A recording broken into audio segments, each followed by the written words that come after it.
Story and Writing. Review this lecture after reading Chapter 8 Story and Chapter 9 Writing in Understanding Movies. Use the grammar sheet in the module on D2L to aid in the note-taking process.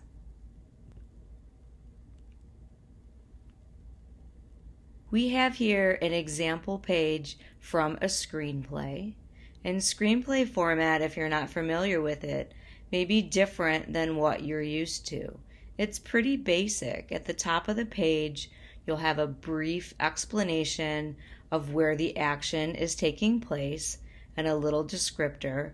And then as we move down the page, the names of the characters are centered and underneath the dialogue that they're saying. The screenplay is the skeleton of the film. The inner thoughts of the characters are often omitted. Screenwriters typically create the dialogue and outline the action in the story. It's not uncommon for screenplays to have multiple authors and to be revised during the filmmaking process. Joe Gillis in Sunset Boulevard makes wisecracks about the role of a screenwriter in Hollywood.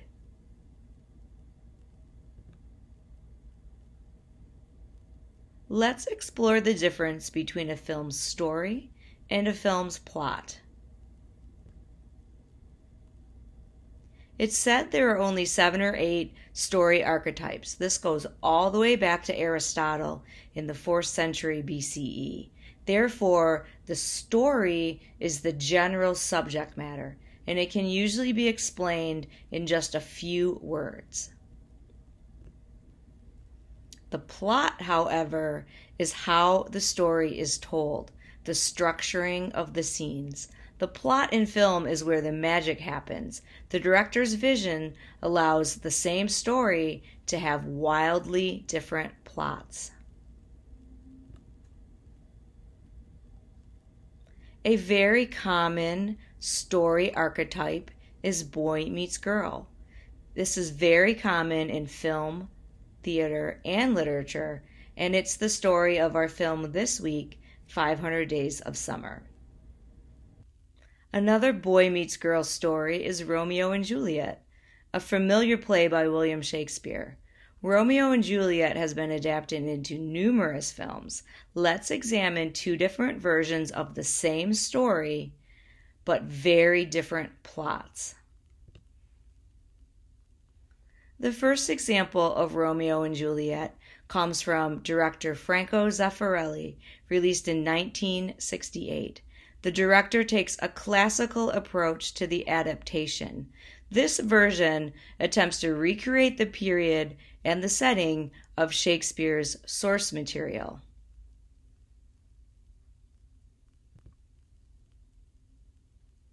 Compare that with Baz Luhrmann's version of Romeo and Juliet, released in 1996.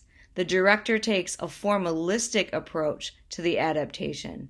This version retains the classical story, but modernizes the plot, placing it in a contemporary setting.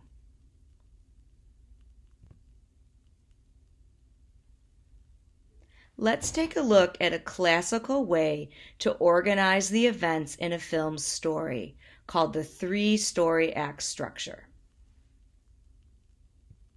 Classicalism in story, the ThreeStory Act Structure. The first act, roughly 25% of the film, is the setup. The second act, the confrontation, makes up roughly 50% of the film, and the final act, the resolution, makes up roughly the last 25% of the film. In Act 1, the setup, roughly the first 25% of the narrative, we're introduced to the protagonist, and we get to know what is the protagonist's goal and what are the obstacles preventing achievement of that goal. Moving into Act 2, the confrontation, roughly 50% of the narrative, the middle 2 quarters of the story. The conflict increases and the protagonist fights against obstacles.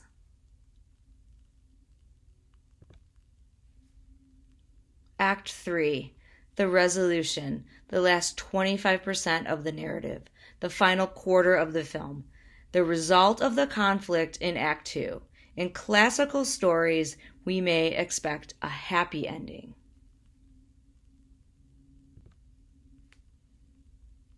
Realism and Story, and we have a quote from our textbook author here. Realists prefer loose discursive plots without a clearly defined beginning, middle, or end. Realism in Cherry Baby's story. Last week we examined realism in the film's acting. This week we can apply the elements of realism to its story.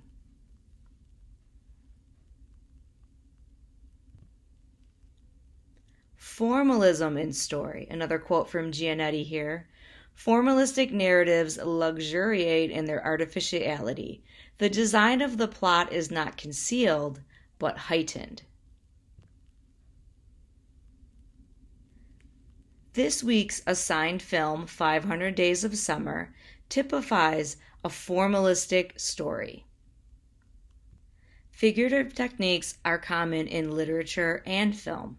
A figurative technique is an artistic device that suggests abstract ideas through comparison, either implied or overt.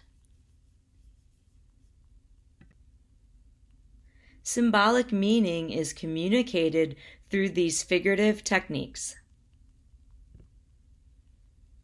Motif. So much a part of a story, it's almost an invisible symbol. It can be a technique or an object that is repeated and doesn't call too much attention to itself.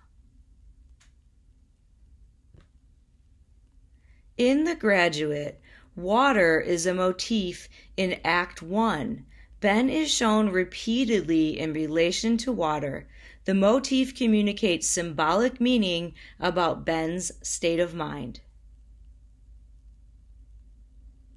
Symbols, objects placed in a film for the purpose of communicating an idea, some type of deeper symbolic meaning. Rosemary's Baby. We analyze color symbolism in Rosemary's Baby. It's possible for colors to represent different meanings from person to person. That's perfectly acceptable. Homage, a film's deliberate reference to another film. Homages can be like a direct quote, I take a portion of your movie and I put it in my movie, or paraphrasing, I take a sequence of your film and recreate it, but still let the audience know that I'm referring to it. In a homage, the context of the source material does not change like it would in a satire.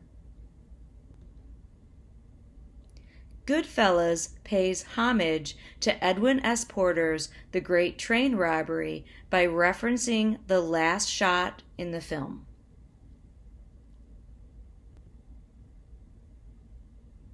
Do the Right Thing pays homage to Night of the Hunter in the right hand, left hand sequence. Point of view in storytelling. Who's telling the story? First person point of view. The protagonist is the narrator. In Sunset Boulevard, Joe Gillis tells us his version of the story. Consider how the story would be different if it was told from Norma or Max's point of view.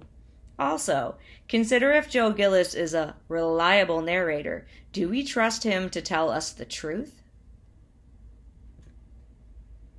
Limited narration, also known as third-person narration. An unseen, non-participating narrator taps into the consciousness of a single character. Typically, the protagonist's inner thoughts and feelings are conveyed. In the omniscient point of view, the narrator is an all-knowing, unseen part of the story. It's also known as voice of God. Narrators tend to be detached from the story and can dip into the consciousness of any character. Objective does not enter the consciousness of any character. is the most detached, presents the facts, and the viewers are left to interpret them. Objective is a very conventional point of view in film storytelling. Examples of objective point of view in films we watched this semester are Sherry Baby, Rosemary's Baby, Satsi, and The Graduate. Literary adaptations. It's very common for literature to be adapted into film.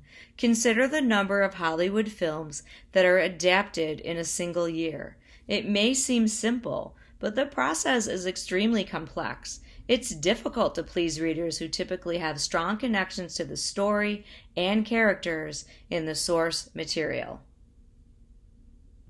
Literature into film. 3 types of literature into film adaptations. Loose. A loose adaptation may take an idea, situation, or character from the source, but change the story considerably. Faithful. An attempt to recreate as close to the original as possible. And literal, usually restricted to plays and subtler in their modifications. Hollywood adaptations typically fall into the faithful category.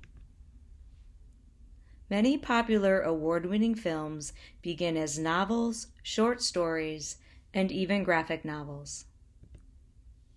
Film adaptations. Lord of the Rings, Twilight, Harry Potter, To Kill a Mockingbird, The Shining, Gone with the Wind, and The Wizard of Oz. Our assigned film this week is 500 Days of Summer, released in 2009, directed by Mark Webb, starring Joseph Gordon-Levitt as Tom and Zooey Deschanel as Summer. Response questions. Please choose one question. Question 1. How is the plot of 500 Days of Summer different from most romantic comedies? Remember, the plot is how the scenes are structured, so make a detailed observation about how this film is put together and how it differs from more conventional romantic comedies. Question 2. How does 500 Days of Summer pay homage to other films? Give specific examples. There are quite a few homages in the film, including 2 to The Graduate. Films featured in this lecture. Students are encouraged to explore these films. You can pull the PDF version of this lecture up on D2L to take a closer look. I thank you so much for watching, and until next time, have a productive week.